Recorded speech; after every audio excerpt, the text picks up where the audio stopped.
This is a podcast about our lived experience, which unfortunately includes infant death and subsequent mental health struggles. Please take good care of yourself and only listen if this content feels safe for you right now. We'll still be here when you're ready. Hi, I'm Judith. And I'm Alina. We are internet friends turned real-life friends who both experienced the tragic loss of our sons to sudden infant death syndrome in winter of 2021. In the year after Aiden died, my husband and I both became unemployed. My parents divorced, and we had to move 5 times for various reasons. And as for me, just a few weeks before my son Quinn died, my then husband had come out to me as a transgender woman and were subsequently divorcing. It's been a lot. It's been a lot. But as long as we're living, we will love our sons deeply and work to make sure that we live a life that makes them proud. Welcome to As Long As I'm Living podcast. We're so glad you're here. Hi, everyone. I'm Judith. I'm Aiden's mom. I'm Alina, and I am Quinn's mom. And we have a very special guest here today. I'll let her introduce herself. Hi, my name is Rebecca Munini. I am a therapist, and I specialize in a type of therapy called EMDR. Hey. Okay, so today's episode is going to be all about EMDR. What is it? Who could benefit from it? How does it feel to receive, or I guess practice? No, what's the word? Participate in EMDR. Yep. And Rebecca, just so you know, we asked our listeners if they had any questions. So we have a couple of questions that came in from our listeners too. I would say most of them were covered by the questions we already had sent over to you. And listeners, for full disclosure, I do just want to say Rebecca is my EMDR therapist. So I saw you every week for pretty much an entire year. Every single Tuesday. Oh man. And I feel like, and just for my own like personal testimony of EMDR, I feel like part of the reason I'm as well as I am right now, and now I'm having a bad week right now. Our listeners might know that by the time this is getting released, but even with that, because grief comes in waves, I think that the trauma portion of losing my son, I think I've healed from a lot of that due to all the work I did in EMDR, and a lot of that is work Rebecca did with me, and then a lot of it is also like I really committed to the process. So I'm excited to talk about this because I think this is something that could really benefit our listeners. A lot of people have trauma after losing a child. The first question that I think we wanted to ask is, so EMDR is a trauma treatment modality. Is that right? Specifically for trauma, right? Well, not necessarily. It is very good for trauma, but it also helps with a lot of other things. Just regular anxiety, phobias, anything, eating disorders. There are, protocols for pain. There are protocols for addiction. It helps with a wide variety of things, but is very tailored toward trauma.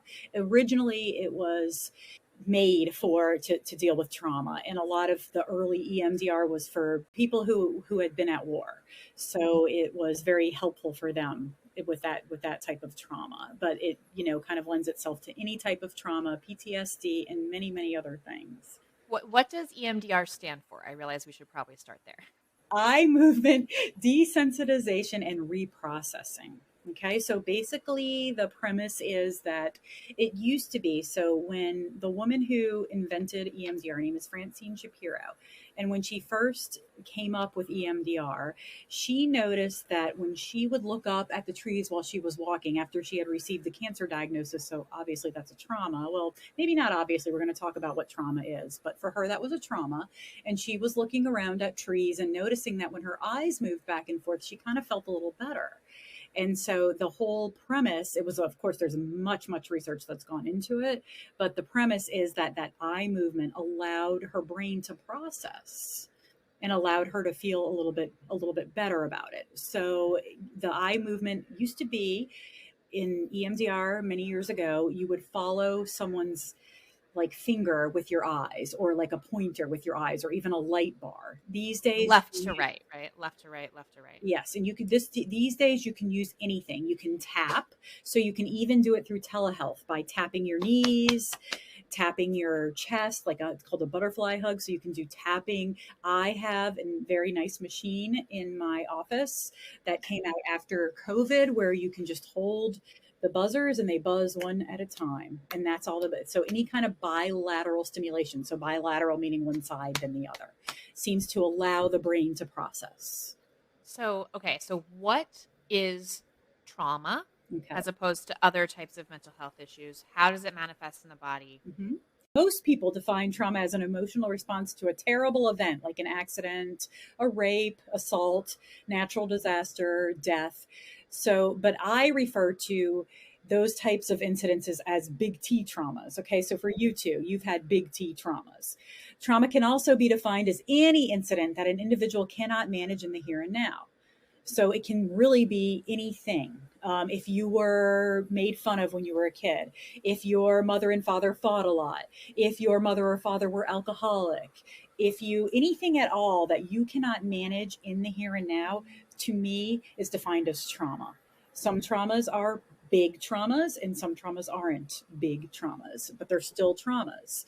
And immediately after you have a big trauma, you often feel shock and denial, and you have longer term reactions that are unpredictable emotions, flashbacks. So your relationships can be strained. You can even have physical symptoms, headaches, nausea, panic attacks. Those are more on this. So that's what we call post-traumatic stress disorder. It's those types of those keep happening to you. You'll keep having flashbacks. You keep reliving the trauma.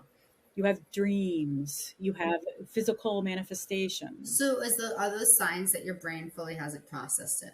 So what happens with trauma? Yes, and the answer to that is yes, but what happens when you cannot manage something that happens, it gets stuck in your amygdala. The amygdala is the part of the brain, it's like our ancient part of our brain that's responsible for fight, flight, and freeze responses. So the things that are not processed, the traumatic incidents that are not processed, get stuck in the amygdala, and therefore you are not able to use your prefrontal cortex, which is responsible for thinking and planning and rational thought. So when you are in that hyper aroused state, rational thought, logic is hard. So when you are hyper aroused, if you're having PTSD symptoms, you're mostly hyper aroused, you're still in that fight, flight, freeze response. You're still in that amygdala response. So that's where it kind of gets stuck in the amygdala. So an example of something that was a trigger for me that I processed in EMDR is the sound of babies crying. So that was something that after the loss, due to specific circumstances around Quinn's loss, and then also just because it reminded me of having a living child, hearing a baby cry out at a restaurant or, in my apartment building was extremely triggering for me. And so in my body, even though logically my mind knew that wasn't my baby, I had nothing that I needed to do about that. My body was overwhelmed with that sound, and I was not able to remain in the present. I would get like heart racing, sweating, panic attack symptoms, unable to function, kind of like either that freeze that you mentioned or like the flight, like I'd have to like leave the restaurant and like get out of there, right? And so I think it's pretty common after the loss of a child for people to have triggers like that. So I'm wondering if you can speak to like what is a trigger? Mm-hmm. What makes something a trigger? Mm-hmm. Mm-hmm. So triggers are reminders of a traumatic event, and they can come in any form. Okay. So what happens is something, you see something, you hear something, anything can happen, and your amygdala is activated and your body responds with that fight, flight, or freeze. And the original thoughts, feelings, and body sensations that are experienced when you were triggered remind you of the traumatic event. So therefore a panic attack can also occur because you're triggered, you're remembering, you're reliving, it all comes back and you can't manage it. Yeah. So Judith and I are dealing, and a lot of our listeners are dealing with both grief and Mm-hmm. trauma. Mm-hmm. Because like you mentioned, there are certain losses that are not considered traumatic. Like the death of a grandparent in old age would typically not be a traumatic loss. It could be depending on the circumstances. but I would say the death of a child is pretty much universally a traumatic event. So I'm wondering if you can speak a little bit. I know you're not a grief therapist specifically, but if you could speak to like the difference between grief and trauma and their intersection. Sure. So grief is like grief is a natural emotional process of healing after a loss that usually allows the intensity of the pain and sadness to decrease over time as you move forward. So you never, it just decreases as you move forward. But trauma is an emotional response to a terrible event. Okay. So losing a child obviously is a terrible traumatic event. So what I define, what you and Judith are experiencing, and other people who are listening who have lost children, is called traumatic grief. Okay. Oh, great. Traumatic grief is like so there's a woman named Glenda Dickinson. I don't know if you've heard of her.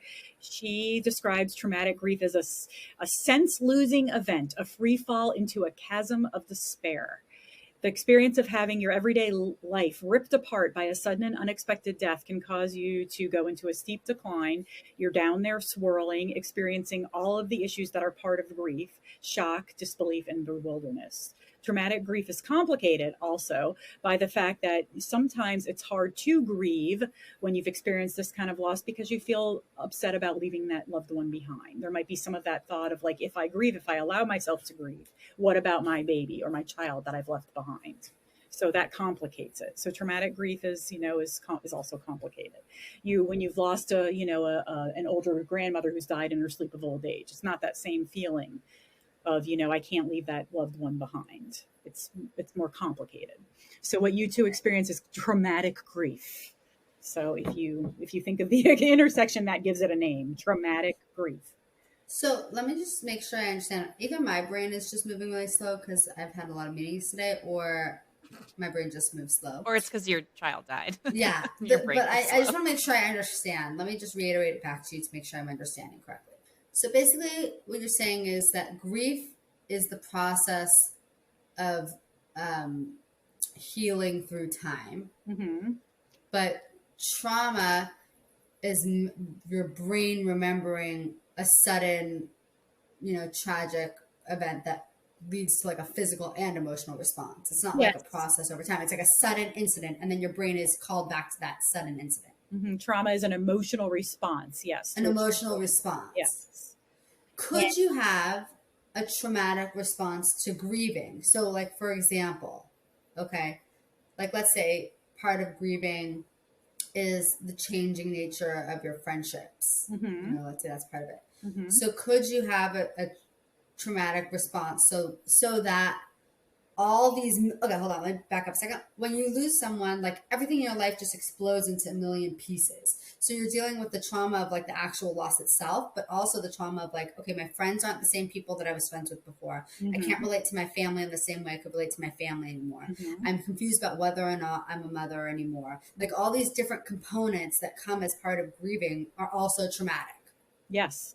I just want to make sure I'm understanding that. So the trauma compounds on one another, because first we have the trauma of finding your son dead. That's big T trauma. But then there's all these little bits of your brain that it's responding to the aftershocks, and that's trauma too. Absolutely. So I've got trauma squared. Yes. And you know what trauma squared is called? There's a name for that too. What's that? It's called complex trauma. Complex trauma. Yes. Well, aren't we lucky? Are we? Great. So the work that you do is trying to remove that complex trauma so we can just focus on the grieving. Well, so EMDR for the loss of a loved one allows you to grieve more peacefully. But we also, with Alina, we dealt with all of the traumas the other traumas that you were talking about, the associated traumas, the complex pieces. We dealt with every single piece. Yes. I had a list of, how many would you say, 40, 45 different things, triggers. Yeah. So some of those were specific moments from the day that I found Quinn dead. Some of those were things leading up to it that I felt like kind of were traumas in their own way. Some of those were things I was dealing with in the present that were feeling really traumatic as I was grieving. Mm-hmm. And some of those were things that I was aware of going to be future triggers that I wanted to kind of like pre-process, if you will. So it was a very long list of individual items that I processed one at a time. Yes. So it allows you to process and feel more at peace. Does that make sense? So it Yeah. it allows you to grieve more peacefully. I would say it helped. It didn't help with the pain, but it did help with the suffering. Does that make Mhm. sense? Yes, very well said, Alina. Thank you. Very well said. That was really well said. Yeah. Good. Okay. So we already kind of talked about what is EMDR and what types of trauma do you see EMDR working really well for. But I guess I want to ask, does someone have to have PTSD, post-traumatic stress disorder, in order to benefit from EMDR? Because I think that's a common question. Right. No. And the answer is no. It can be anyone, pretty much anyone can benefit from EMDR.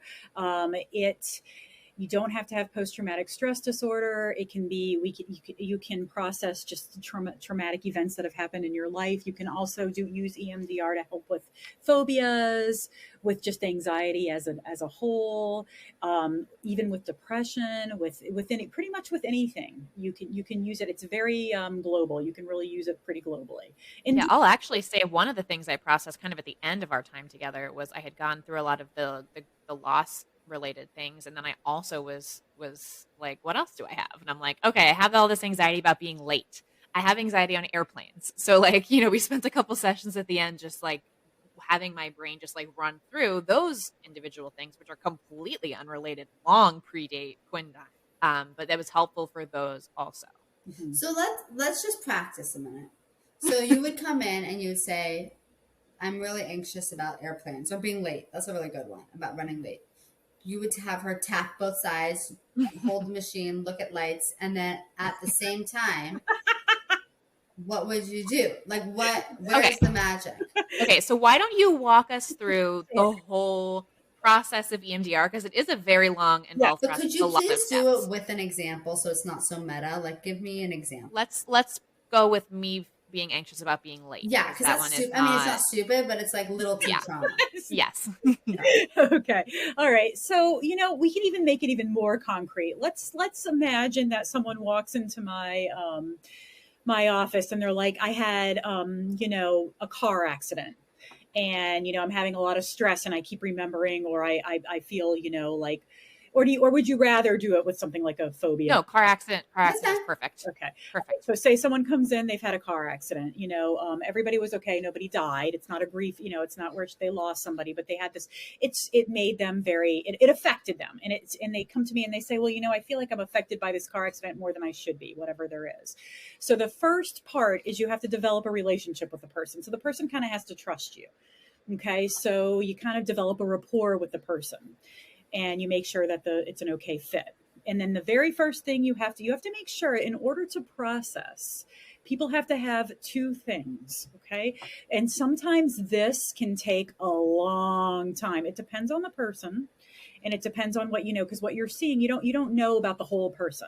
You know about their car accident, but you don't know about the whole person. So you want to find out if there are any other losses, if there are any other things that they're concerned about. And you want to make sure that every person who wants to try EMDR, you have to have affect tolerance. What does that mean? That means you have to be able to manage strong emotion. You have to have that ability. And you have to have the ability to maintain, to be somewhat, and we say calm, right? Some people have a hard time. So maybe it's neutral. You don't have to use the word calm or safe. Some people never feel calm and they never feel safe. So we work with a neutral. We find a place where that person can manage, where they can be stable. So the biggest word there is stable.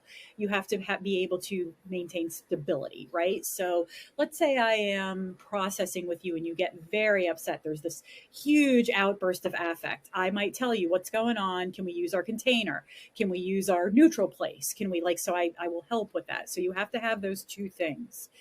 And so as part of that, like in those first couple of sessions, you were coaching me. You were saying, okay, so let's think of somewhere where you felt safe. And so I described that place to you. Then you were asking more and more and more questions. What did it sound like? What did it smell like?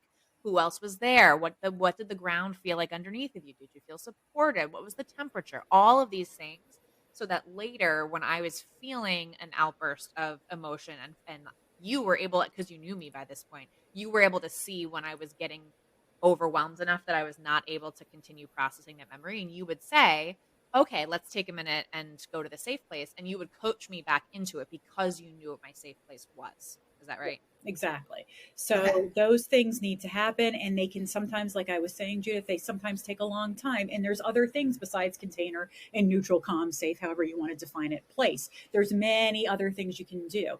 You can work on, you can do mindfulness exercise where the person just practices being in the here and now. Then there's something called resource development. Resource development is something else that happens before.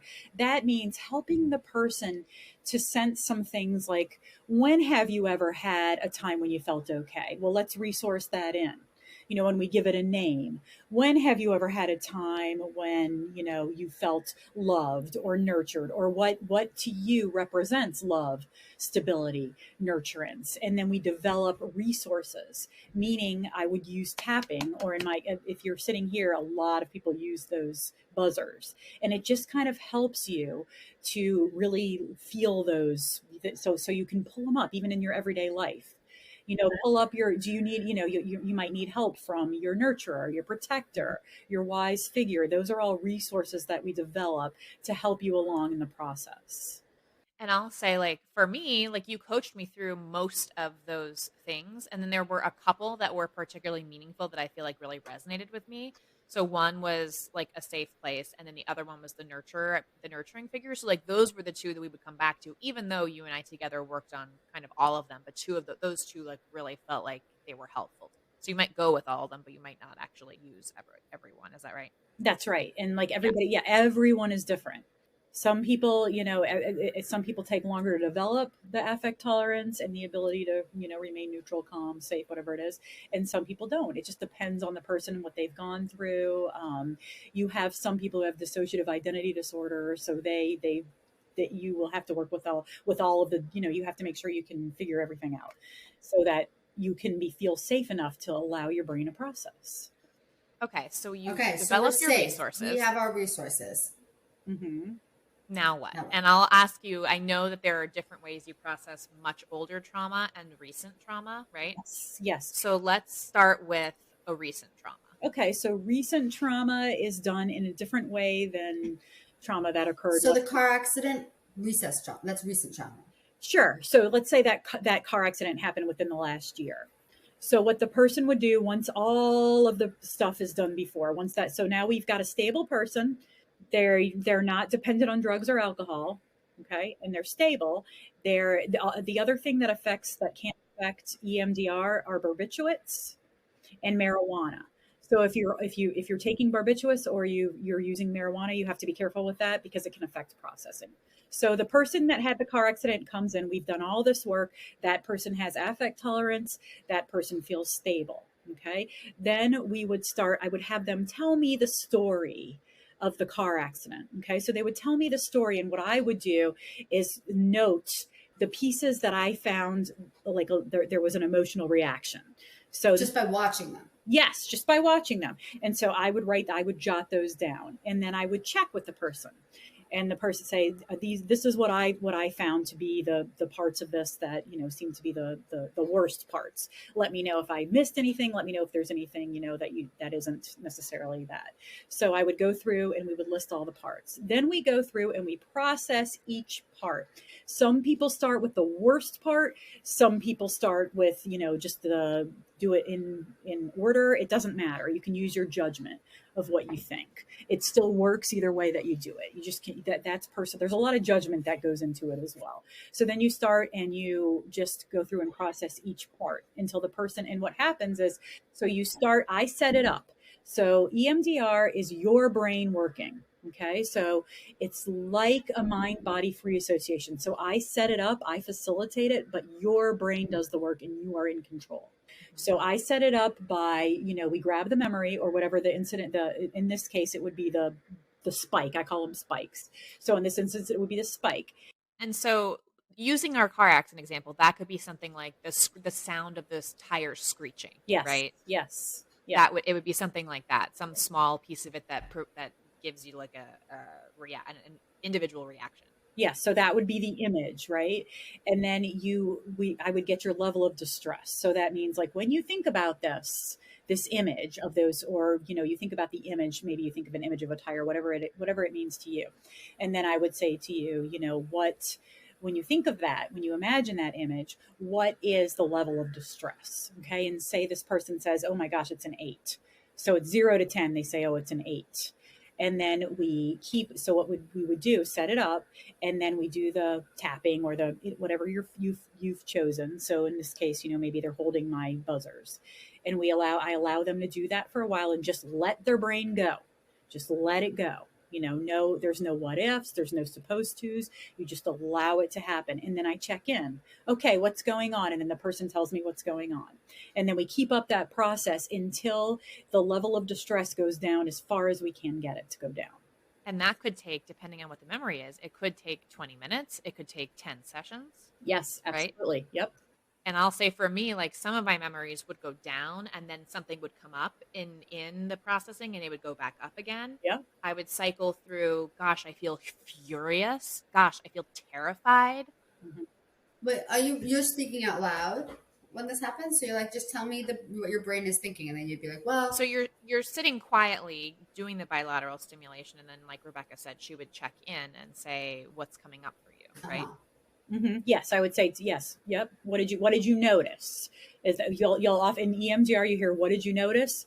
What did you get? And you just tell me without censoring what's going on, and then we keep going. And then if you need help, I help.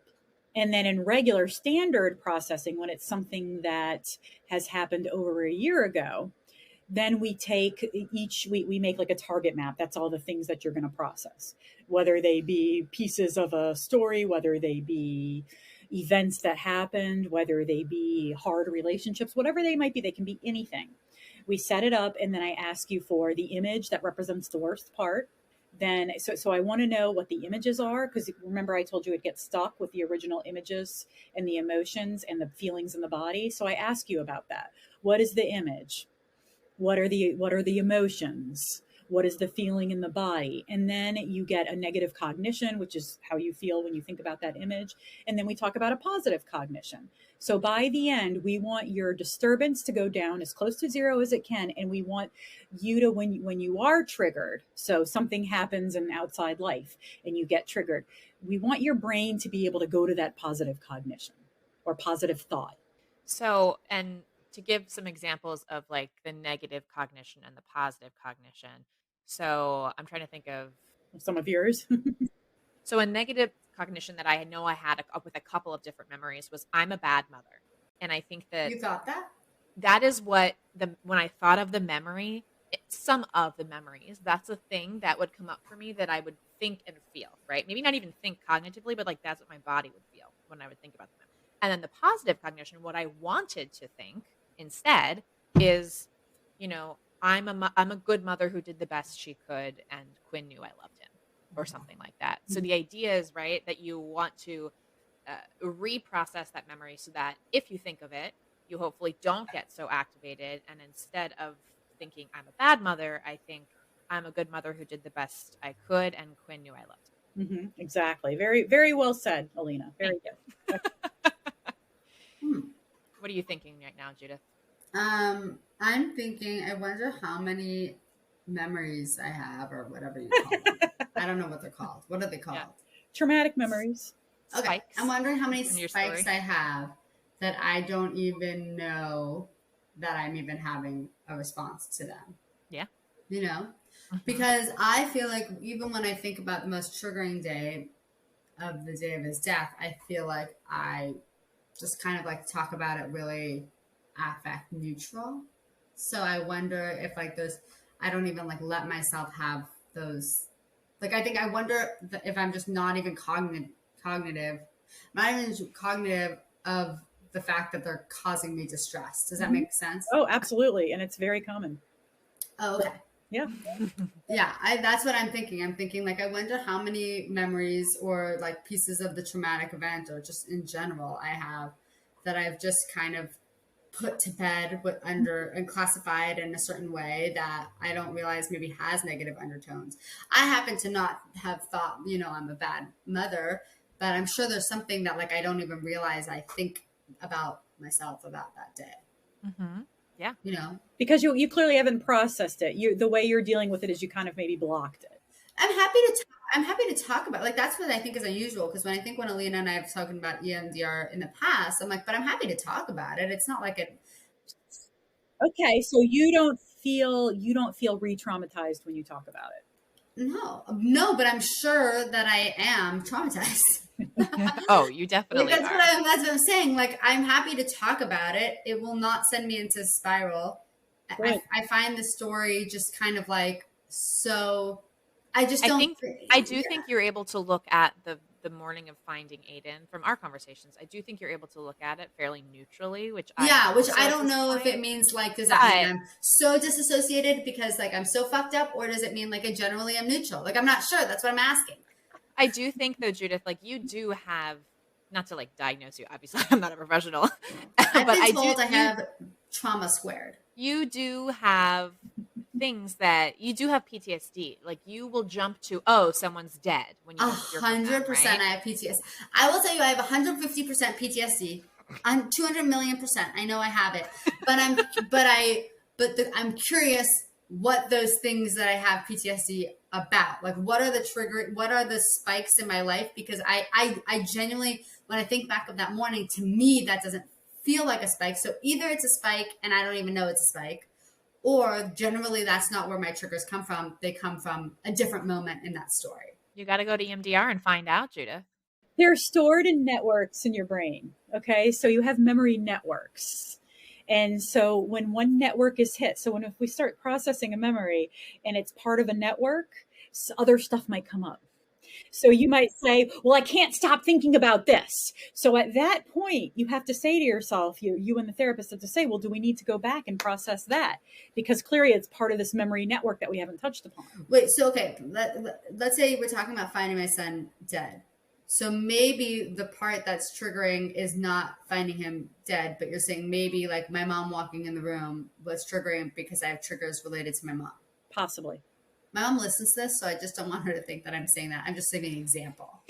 No, yeah, it's a good example. It's a good example, in which case, if we were processing something, and this has happened with Alina, remember, there's been a couple of times, something else would come up, and then we have to stop. Okay, do we continue with this, or do we put it in the container for now, and we go back to what it is that keeps coming up?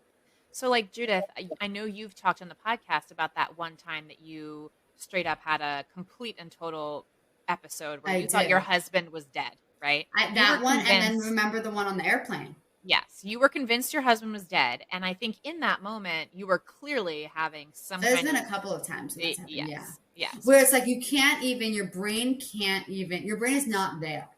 There is no brain. And I'll say that my husband now, when my daughter, like, when she cries, that triggers something in his brain that's, like, not there. He, like, loses. I could see his eyes that kind of go out, which.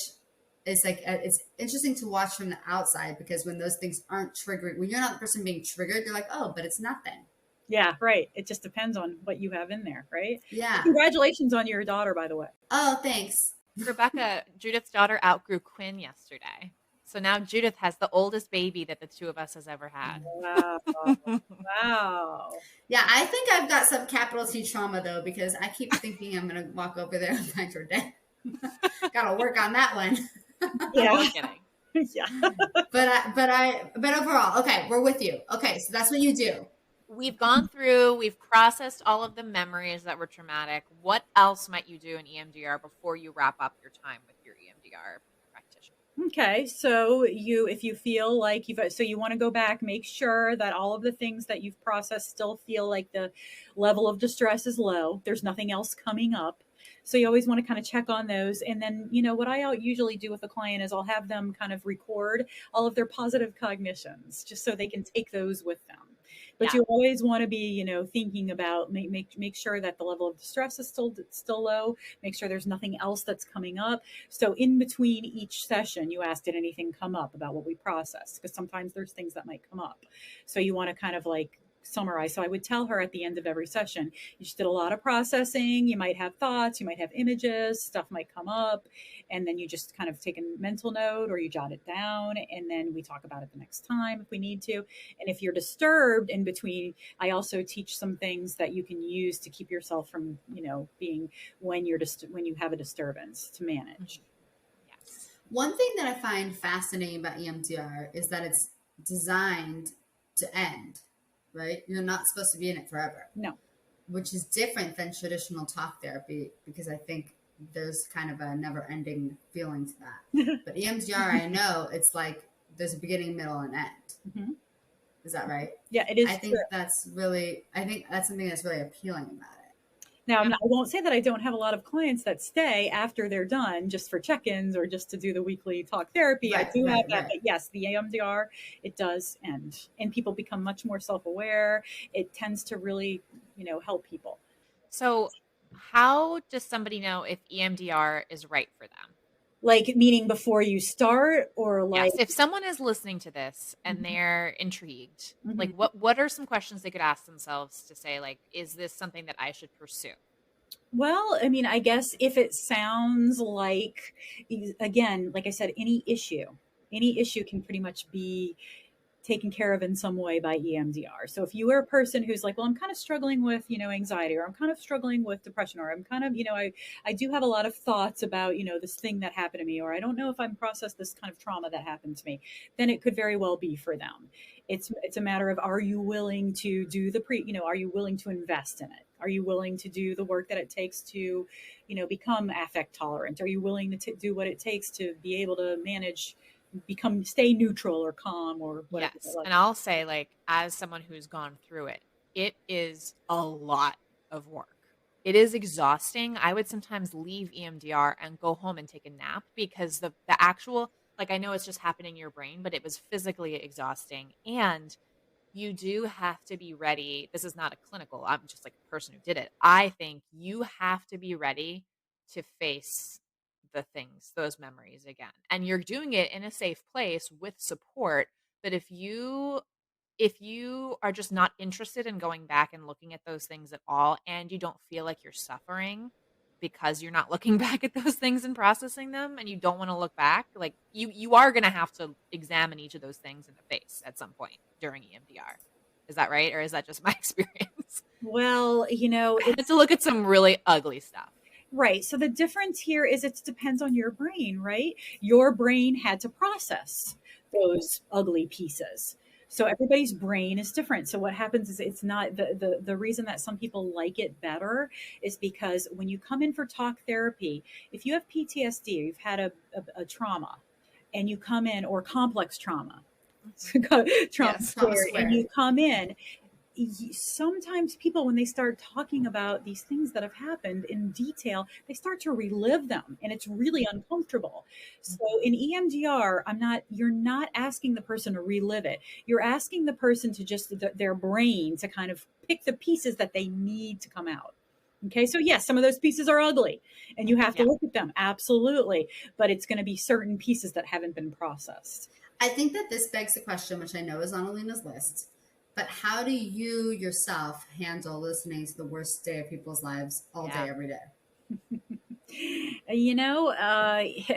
I just try to, remember that I have a big container. And then I also try to remember that the fact that I can help somebody and make them feel less traumatized, for lack of a better word, is worth it to me.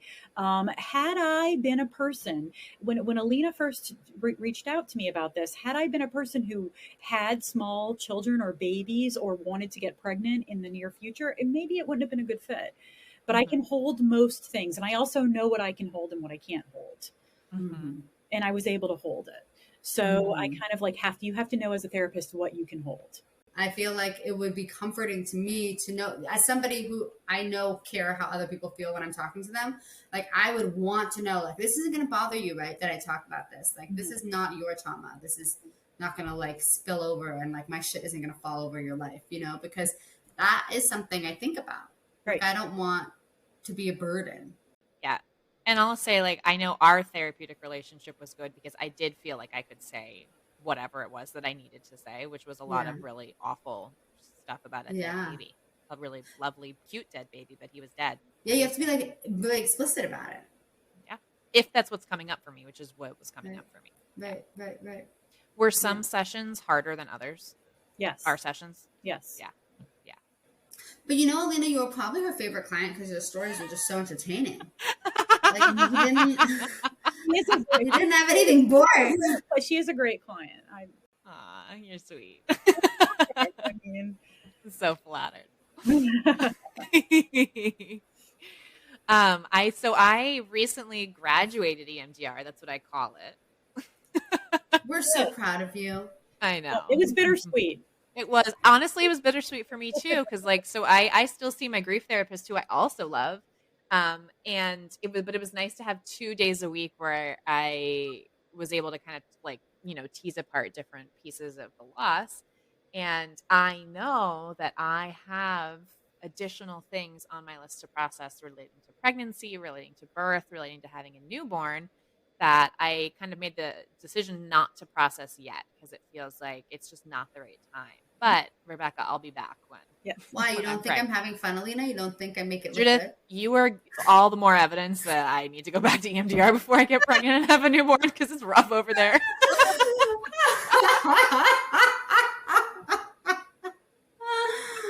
Oh, I know. It's just keeping you on your toes, Alina. I don't want to get you bored. Okay, let me pull up the questions from our listeners and make sure we covered everything. Judith, do you have any other questions for Rebecca? No, I learned so much. I really learned an unbelievable amount, and I am so What do you think about here. EMDR now? I think it's fantastic. I think it's great. I don't think every single person is the right person for every experience. So the fact that for some people they can do talk therapy, some people can use EMDR, some people could do both, some people I think the more modalities to help people, the better. Okay, so someone says, what are the risks of EMDR? Can it make you feel worse? In between sessions, you may have discomfort, and you may have because what happens is your brain continues to process in between sessions, but I will teach you things to light stream or exercises to kind of help with that. But yes, you can have disturbance in between sessions. It can happen. Does it make you feel worse overall? No, but you might struggle in between because the stuff is coming up and it's out there. Yeah, because I'll say I feel like what happened is before I went to EMDR, I kind of locked up everything real nice and tight, in a nice smushed it inside of a box, and then I was opening that box a little bit at a time. So maybe between sessions, the box was still kind of open, and I was like, ugh, it's bad in there, Yep. So you have to have ways to do it. You have to have the ways to manage it. Somebody says, how many sessions before you could feel it's working? That is so individual. Yeah. Depends. It just depends. I feel like that's when I say to my therapist, when am I going to get better? That is really individual. It just depends. I would say I noticed relief from individual memories that were traumatic after one or two sessions processing that memory. That said, the whole overall thing, it was just a full year of EMDR. But I can think of one specific spike, one specific memory from the day Quinn died that was coming to me in my sleep and in the night. And that one, after one session, was gone, and I haven't triggered by it again. Yep, and I remember that one. Yeah. And then the last thing is not a question, but somebody says no questions, and that's how I feel too. That's wonderful. Yes. Yeah. And I do have a lot of clients who have said that, again, everyone is different. So. Well, it's clear the work you're doing is really helping people. To all of our wonderful new friends, we want to hear from you. Email us at aslongasimlivingpodcast@gmail.com and follow us on Instagram at aslongasimlivingpodcast. We'll get back to you as soon as our grieving brains allow. Yay!